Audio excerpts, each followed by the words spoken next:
Uma garoa matou 2 alpinistas que não cometeram nenhum erro. 28 de setembro de 2022, Takush Rock, Califórnia. Uma cineasta de documentários de 33 anos e seu parceiro de escalada estão em uma estreita plataforma de granito, a 300 metros do chão.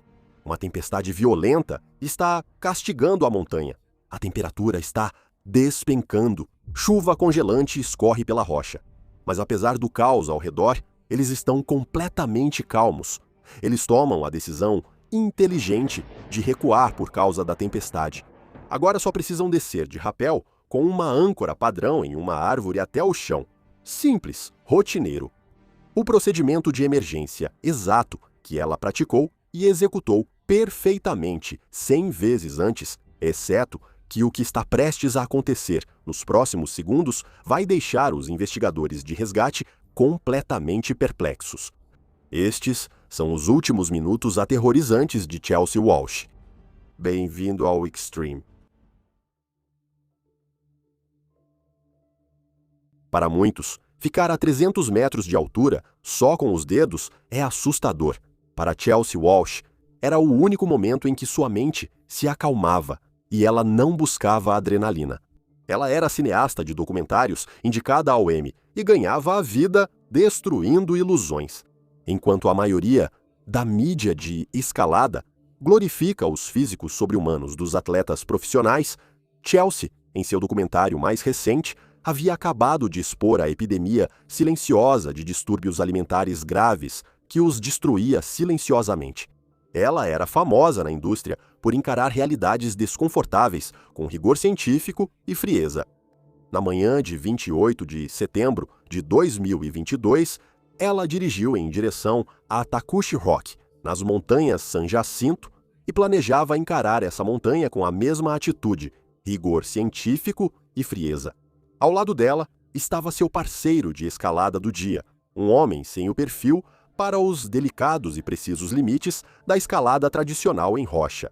Durante 7 anos, Gavin Escobar foi pago para correr e colidir com outros homens em alta velocidade diante de 80 mil pessoas. O Dallas Cowboys o selecionou no draft em 2013 e nos 7 anos seguintes ele passou pelo Dallas, Kansas City Chiefs, Baltimore Ravens, Cleveland Browns e Miami Dolphins, antes de se aposentar em 2019. E fez algo que surpreendeu quase todo mundo que o conhecia. Depois de se aposentar da NFL, ele se tornou bombeiro e começou um novo hobby, escalada em rocha. Na face oeste da Takush Rock, naquela manhã, ele era o segundo. Chelsea era quem sabia para onde estavam indo. Era essa parede de granito, com um passado sombrio, situada a cerca de 2.400 metros acima de Idlewild, nas montanhas San Jacinto. Para o povo Kauia, que viveu por gerações à sombra desta montanha, muito antes de qualquer alpinista surgir com uma corda, o nome Takush significava um xamã malévolo e perverso, cujo espírito havia se instalado permanentemente dentro da rocha e passava a eternidade capturando almas humanas e arrastando-as para dentro da montanha para sempre. E para os alpinistas, bem, Takush era um dos destinos de escalada tradicional mais implacáveis dos Estados Unidos. Alpinistas vinham morrendo nessas paredes há décadas, por quedas, ancoragens que falharam e outras formas que não faziam sentido. E é por isso que, em 1956, um grupo de pioneiros da escalada teve que inventar um sistema matemático totalmente novo só para avisar uns aos outros sobre a probabilidade de uma rota matar você. Eles criaram o sistema moderno de graduação de escalada em rocha americano exatamente para essa parede.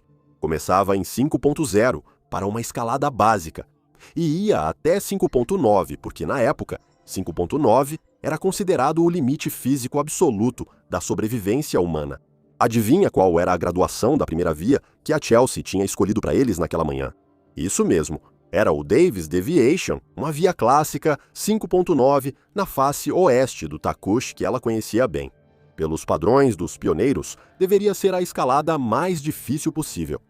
Na verdade, essa era uma rota que ela já tinha feito dezenas de vezes antes, mas naquele dia A montanha não parecia oferecer nenhum motivo de preocupação naquela manhã. O céu estava limpo, as temperaturas amenas e, mesmo com previsão de chuva leve, os alpinistas experientes de Takush sabiam que isso não significava nada. Naquela altitude, tudo seca rápido, e uma garoa leve nunca foi razão para voltar. A primeira parte dessa rota é uma fratura vertical brutal na rocha, sem apoios convenientes para segurar. Para subir, o escalador precisa enfiar os dedos em pequenas fendas na rocha, torcê-los até travar e, usando os ossos e o atrito, puxar todo o peso do corpo parede acima. Mas é na segunda metade da variação de Dave que está o verdadeiro perigo, porque a fenda eventualmente desaparece e leva o escalador para uma face de granito sólido, totalmente lisa e inclinada. Não há apoios para mãos, pés ou espaço para equipamento de segurança aqui. A única maneira de se manter preso à parede nesse ponto é pressionando a borracha plana dos seus sapatos contra os cristais microscópicos da rocha e confiando no seu equilíbrio. Os escaladores chamam isso de exposição. Isso significa que, nesse ponto da escalada, se os sapatos de Chelsea escorregassem até mesmo uma fração de centímetro, nada impediria que ela deslizasse e se arrastasse violentamente por essa parede de granito de 2.400 metros. Para amadores, esse trecho de rocha é uma armadilha mortal, mas Chelsea não era uma turista de fim de semana, e sim uma veterana experiente da escalada no sul da Califórnia. Seus colegas a conheciam como uma perfeccionista meticulosa que levava a matemática perigosa da escalada tradicional extremamente a sério. Para Chelsea, essa rocha exposta era um santuário. O foco absoluto necessário para se manter na parede forçava sua mente acelerada a finalmente se acalmar. Ela já tinha feito isso dezenas de vezes antes. Hoje não era para ser diferente. Então, às 8 da manhã, eles começaram a subida, com Chelsea na frente, liderando o caminho. Ela já tinha suas luvas de escalada em fenda presas com fita nas mãos e um conjunto completo de equipamentos de proteção pendurado no cinto. O equipamento de alguém que já tinha feito isso centenas de vezes antes. Ela guardava o celular no bolso para registrar a escalada. Ela ainda era uma cineasta documental, mesmo a milhares de metros de altura, sempre observando e sempre registrando. Atrás dela, Gavin a seguia, com uma única fita e um conjunto parcial de nuts, que basicamente é o equivalente, na escalada, a aparecer em um tiroteio com um canivete. Tudo bem. Esse era o plano. Chelsea era quem colocava os equipamentos na parede. O trabalho de Gavin era seguir, retirar o que ela colocava e não cair.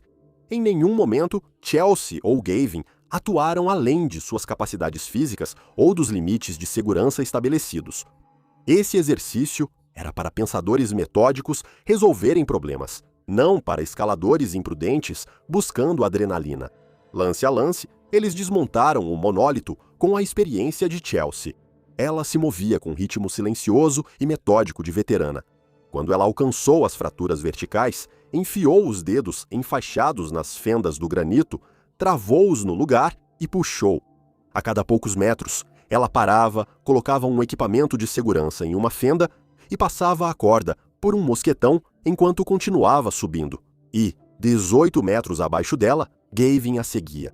Ele usava seu corpo imenso, de 115 quilos, para passar pelas seções mais difíceis, removia cuidadosamente o equipamento de proteção conforme haviam planejado e o prendia corretamente ao próprio cinto, porque iriam precisar dele na descida. Às 10h30, eles já tinham terminado as partes mais difíceis fisicamente da escalada. Nesse momento, estavam em uma estreita saliência de pedra perto do topo da rota, chamada de Pine Tree Lodge. À esquerda deles, um grupo diferente de escaladores estava subindo com dificuldade uma rota adjacente muito mais difícil chamada Super Pooper, que, aliás, é um nome real que escaladores de verdade deram para uma rota real de grau 5.10b. As paredes de granito de Toquish formam um anfiteatro natural, espalhando o som e fazendo os escaladores distantes parecerem mais próximos. O grupo do Super Pooper Em suas enfiadas superiores à esquerda, ouvia Chelsea e Gavin claramente sem esforço. E enquanto eles paravam para descansar, o que lembravam distintamente de ouvir ecoando pela rocha, vindo da posição de Chelsea e Gavin, eram conversas e risadas. Eles não só sobreviviam à escalada, mas também aproveitavam. Eles não estavam perdidos, nem debatendo a rota. E duvido que rissem se estivessem realmente exaustos. Cada manobra técnica havia sido executada perfeitamente.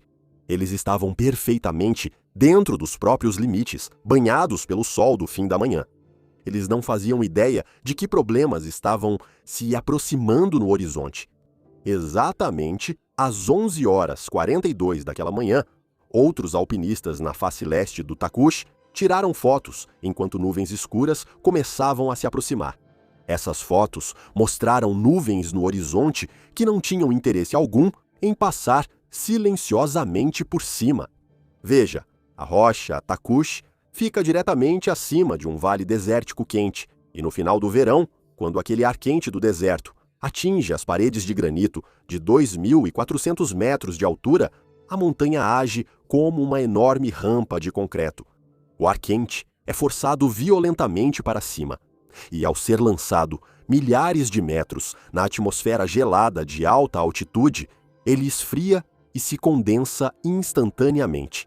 Esse processo rapidamente se acumula e transforma a umidade invisível da chuva em uma enorme célula de tempestade isolada, bem acima do pico, em questão de horas. Para os meteorologistas, isso é chamado de elevação orográfica. Para Chelsea e Gavin, isso, inicialmente, foi só uma garoa nos capacetes, quase insignificante. Depois, as coisas pioraram, porque ao meio-dia a tempestade chegou, e não era a pequena quantidade de chuva que a previsão havia mencionado. Em vez disso, o que chegou ao meio-dia foi uma tempestade de montanha completa e violenta, que atingiu a face oeste sem aviso e transformou o ambiente em segundos. A temperatura caiu de repente. O trovão foi tão alto que parecia físico, ecoando e se multiplicando nas paredes de granito até soar mais como estar dentro de uma caixa de som que um fenômeno climático. Granizo miúdo batia nos capacetes deles e a chuva não caía, mas sim desabava, escorrendo em verdadeiros riachos pela parede de rocha, inundando as fendas. Chelsea tinha passado a manhã enfiando os dedos ali, deslizando pela laje de fricção na qual confiara as solas de borracha dos sapatos para atravessar 45 minutos antes. Veja o que ocorre com o granito numa tempestade. Em clima seco, os cristais microscópicos na superfície da rocha proporcionam textura para a borracha de escalada aderir. Não é muito, apenas uma fração de atrito, mas é o suficiente. Na verdade, todo o esporte da escalada tradicional em rocha é baseado nessa fração de atrito, mas quando a chuva molha o granito, essa fração desaparece. A rocha se torna algo parecido com um vidro vertical, e os sapatos de Chelsea, que tinham aderido à laje de atrito com total confiança 2 horas antes, não tinham mais aderência na parede do que meias em um piso de banheiro. Ao meio-dia daquele dia, Chelsea e Gavin estavam completamente parados. Eles já tinham passado pelo Davis Deviation e estavam subindo em direção a uma rota mais alta chamada Upper Royals Arch, quando a tempestade chegou. Subir mais alto não era uma opção. Ser atingidos por um raio era impossível, pois eram 2 pessoas ligadas por uma corda de metal, em uma crista de granito a 2.400 metros de altitude. Agora só havia uma maneira de sair dessa parede, e Chelsea sabia exatamente qual era.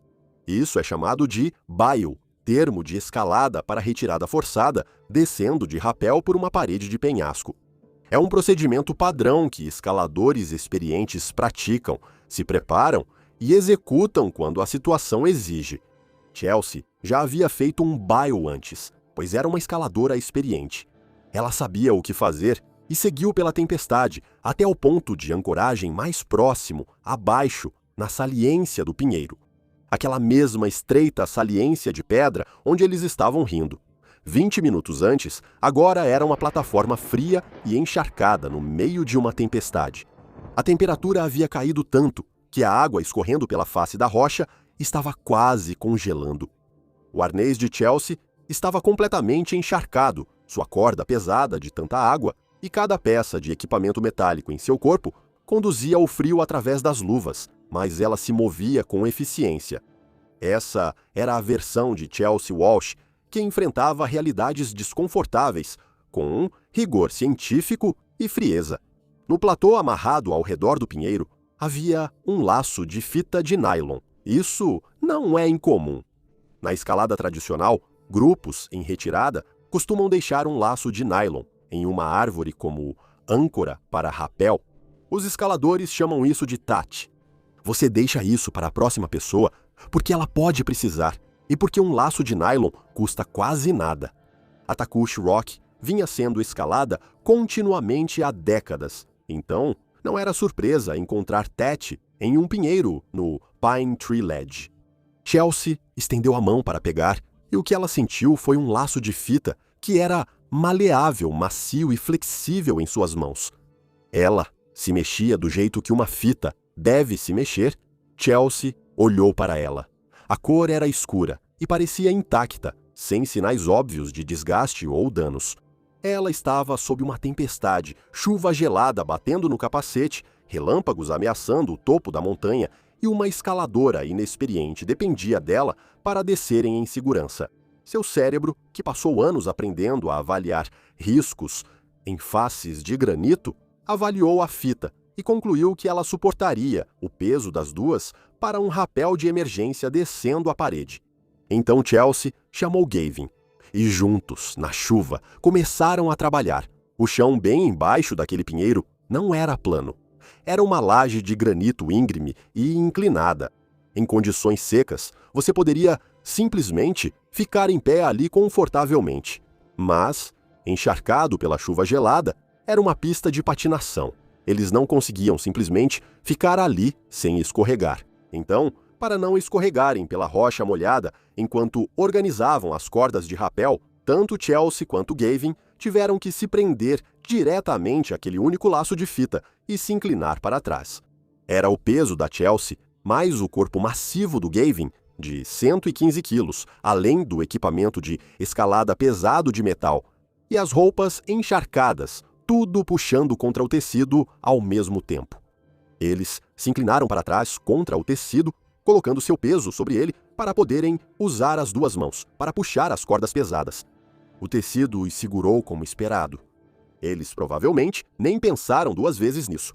Uma fita de escalada padrão é feita de poliamida 6, um material projetado para suportar quase 2.300 quilos de força. E isso é o choque cinético violento de um humano em queda livre, não a força estática suave que eles estavam aplicando. Nem deveria sentir o peso deles. Chelsea pegou seu sistema de ancoragem pessoal, passou-o pelo nylon e travou seu mosquetão. Gavin se prendeu bem ao lado dela. Apesar da chuva forte, eles montaram o rapel perfeitamente. E não estou inventando nada aqui. Há uma prova em vídeo, porque Chelsea, como documentarista, gravou com o celular eles montando a descida de emergência sob forte chuva. Nas imagens dela, dá para ver que entrar em pânico era a última coisa na cabeça deles. Eles passaram as cordas, amarraram os nós de segurança na base e conferiram o sistema 2 vezes. Como Gavin era mais pesado, ele desceu primeiro. Ele prendeu o equipamento na corda, se inclinou para trás sobre a borda e saiu do parapeito. Desceu só um pouco e então a fita simplesmente arrebentou. Não houve aviso, nenhum som de rasgo audível acima do trovão. Em um segundo, ela estava segurando eles, e no segundo seguinte, a tensão simplesmente desapareceu. Não houve tempo para reagir. E como Chelsea ainda estava presa naquele mesmo pedaço de fita, para não escorregar na rocha molhada, de repente ela não tinha mais nada a segurando na montanha. Juntos, Chelsea e Gavin caíram para trás do parapeito, descendo pela face de granito íngreme da rocha Takushi. Os escaladores, abrigados da chuva forte, ouviram o que aconteceu. Por cima dos estrondos ensurdecedores dos trovões e do granizo batendo, um som aterrorizante ecoou pelo anfiteatro do cânion. Para os escaladores nas rotas vizinhas, parecia um enorme deslizamento de rochas despencando pela montanha. Então, silêncio. Os escaladores imediatamente pediram ajuda, mas quando uma ligação para o 190 é feita para um resgate na montanha, a resposta raramente é imediata. Você não pode, simplesmente, dirigir uma ambulância até a lateral de um penhasco de granito de 2.400 metros e certamente não pode voar com um helicóptero de resgate para o meio de uma tempestade violenta cheia de raios. A unidade de resgate de montanha de Riverside e o Cal Fire precisaram optar pelo caminho mais difícil. As equipes terrestres se mobilizaram e subiram a pé pela chuva congelante em direção à base da face oeste. Levou bastante tempo. E quando a equipe de resgate finalmente chegou à base da parede, não havia mais nada para resgatar. A matemática de uma queda de centenas de metros sobre rochas de granito irregulares não deixa espaço para sorte ou milagres de última hora. Tanto Chelsea quanto Gavin sofreram ferimentos catastróficos na queda e foram declarados mortos no local. Pequeno desvio. Todo mês surge uma história que não chega ao YouTube. Está lá se você quiser. Patreon, link abaixo. Agora, onde estávamos? Percebi durante minha pesquisa que algo não fazia sentido para mim. Veja, quando as testemunhas na rota do Super Pooper ligaram para o 911 às 12h17, elas descreveram o que ouviram como um enorme deslizamento de rochas descendo a montanha. Não um acidente de escalada ou duas pessoas caindo, mas sim um deslizamento de rochas. Quando os socorristas chegaram à base da parede e viram os destroços, entenderam imediatamente o motivo. Porque entre os equipamentos espalhados e o capacete destruído no fundo do desfiladeiro, havia uma pedra do tamanho de meia geladeira. E a pergunta óbvia, a pergunta que todo socorrista naquele local estava fazendo, era se aquela pedra tinha atingido Chelsea e Gavin na saliência antes de eles caírem.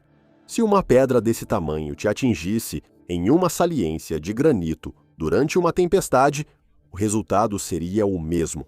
Isso explicaria tudo. A natureza catastrófica da queda, o campo de destroços, o modo como soou para as testemunhas do outro lado da parede, teria sido um acidente terrível, mas simples. Mas quando a equipe técnica de escalada subiu a rocha molhada até a Pine Tree Ledge para verificar a ancoragem, não encontraram nada. Não havia marcas de impacto na árvore ou danos de esmagamento na fita. Não há evidências de que uma pedra tenha atingido algo no platô antes da queda começar. A pedra não os derrubou. Na verdade, a queda é que soltou a pedra.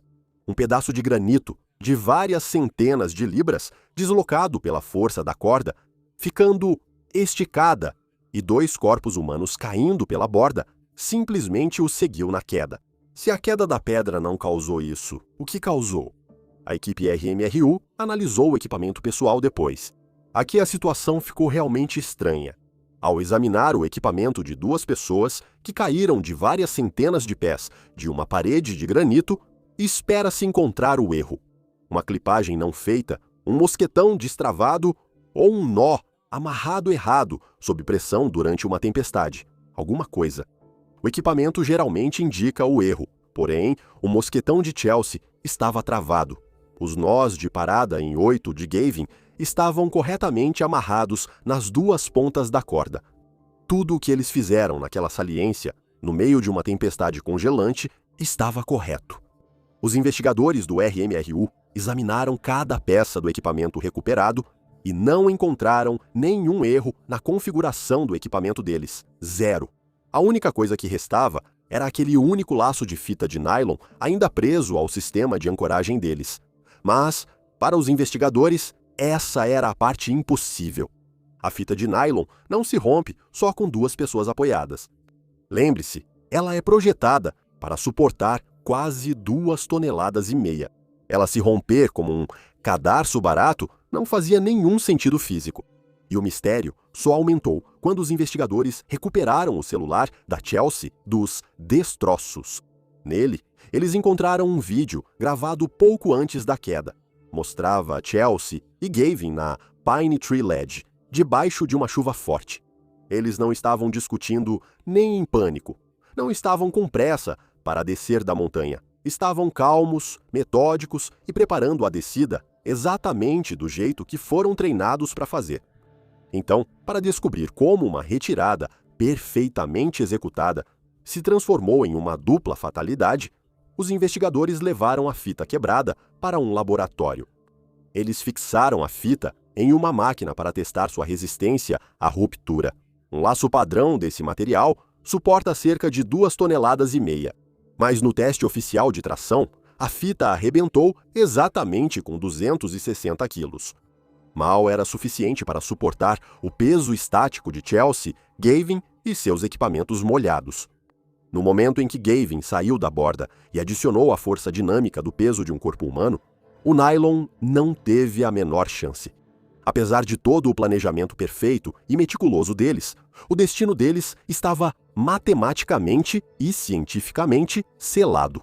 Mas por que quebrou? E por que Chelsea não viu que estava danificado? A resposta é que a fita de nylon tem um inimigo natural, que não tem nada a ver com peso ou força. É o sol. Cada hora que o nylon passa exposto à luz solar, em grandes altitudes, a radiação ultravioleta lá em cima quebra as cadeias de polímero que dão resistência ao material. O processo não causa desgaste ou rasgos visíveis. Em vez disso, o sol lentamente desbota a cor e cozinha o tecido até que a fita perca silenciosamente sua capacidade de segurar qualquer coisa.